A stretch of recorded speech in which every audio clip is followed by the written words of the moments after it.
Hey guys, what's up? Today I'm here reviewing the 7th studio album by Fall Out Boy, Mania.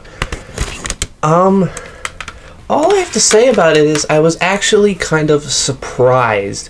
Now, I'm not saying it's great by all means, but there was some pretty decent, catchy songs on here.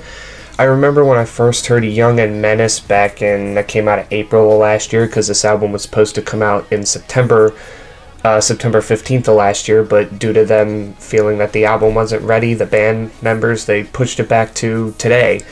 Young and Menace was just, I like the first verse, and then when it gets to that chorus, the Young and Menace with the, I don't know what you would call that stuff, the synthesizers and like the auto-tune, it got real annoying. It lasted for way too long. I think that was the turnoff of the song. Champion is okay. I feel like that tries to be their song Centuries again from their last album, Make America Psycho Again.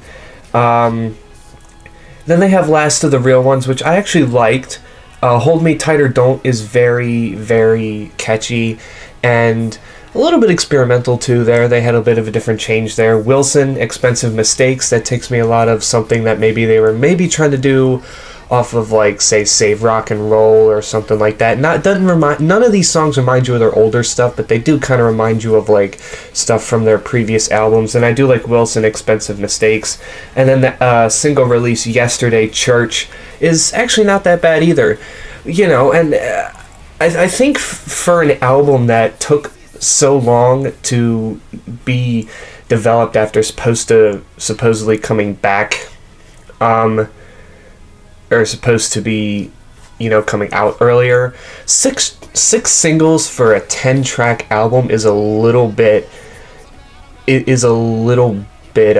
much, I would say. Maybe the max, at most 4, maybe 3 would be like the nail in the coffin for singles, but 4 might be pushing it a bit, but 6, I mean, like I said, the only single I really didn't like on here was Young and Menace, which in the digital and vinyl edition, all these songs are jumbled around, whereas the CD edition, if you get the CD edition, Young and Menace is track 9, which, I mean, I feel like it would have been better kicking off the album, but I think they put it lower because most people didn't like it, and after that song, people wouldn't want to go and listen to the album. But Stay Frosty, Royal Milk Tea, the beginning track is actually, once again, pretty catchy. I can get into it. The Last of the Real Ones, that's one thing I will say about Fall Out Boy in these music videos that they've made.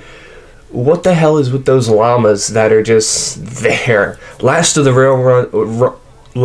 Real Ones music video creeped me out. All the good song, Hold Me Tight or Don't. Like I said, Wilson, Expensive Mistakes. You see that damn llama again. It kind of is like one of those infomercial things, like rip-offs, like parodies, which I thought was pretty cool. And you see, like, they have like hidden, I guess, subliminal messages from like their older stuff. They have like puns from like titles from their older albums, which I think is pretty funny. Church, like I said, is another catchy one. I like that they try to get the church choir in there a little bit. I think that fits that track very well. Heaven's Gate was kind of I did like Heaven's Gate and Champion. It was Sunshine Riptide featuring Burna Boy was the first one that I really listened to that I was like, I don't know. I mean, I'm not saying it was terrible, but it just wasn't my cup of tea on that one, and I don't know who Burna Boy is. Young and Menace, like I said, mentioned it, starts off good, and then just kind of tails to not so good. I would say it's the worst track on the album. And then the last track, Bishop's Knife Trick. Okay, I can see why it finishes off the album, but once again, not my cup of tea. So really the last 3 songs kind of take me out of it a little bit. At least 2.5 of the songs, like I said, at least the first half of Young and Menace is okay before that god-awful chorus hits. But once again, I always give albums a chance. And just because I had heard Young and Menace, obviously I was a little bit upset. I was like, this is weird, this is stupid, it just didn't feel Fall Out Boy. But after hearing some of the other singles, like Champion and Hold Me Tight or Don't, and the last of the real ones, I was kind of like, maybe there's something going here. You know, I mean, if there's one track that, like I said, doesn't seem to fit at Young and Menace, the other singles, the other 5 singles were fine. But after I heard those other singles after Young and Menace, I'm like, you know what, I'm going to give this album a chance. It's probably just going to end up sounding something like Save Rock and Roll, or American Psycho, American Beauty, or Make America Psycho Again, you know, or American Beauty, American Psycho, which they also released in 2015. So, you know, I just, I don't know. I just think that,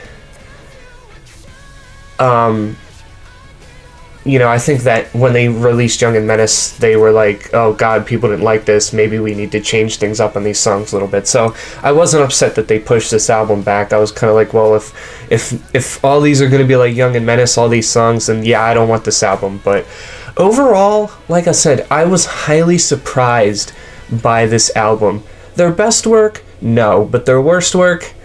It can be debated, but it is one that I can go back and listen to the majority of. So if I had to rate this album, I'm going to give it a 7.5 out of 10, which is not as high as I thought it was going to get ranked. I thought it would be somewhere between 5.5, 6, but I'll give it a 7.5 out of 10 for its benefit of the doubt. Like I said, Young and Menace was pretty... The last 3 tracks are what turned me off from Sunshine, Riptide, Young and Menace, and Bishop's Knife Trick.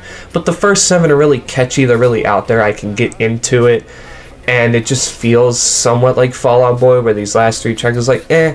And like I said, the only song on this album I really can't stand is Young and Menace that much. But anyway, overall, like I said, surprised. So, Fall Out Boy, you surprised me. I'm not gonna lie. I really didn't hate this album. Didn't love it, but didn't hate it. So, good on ya, I guess.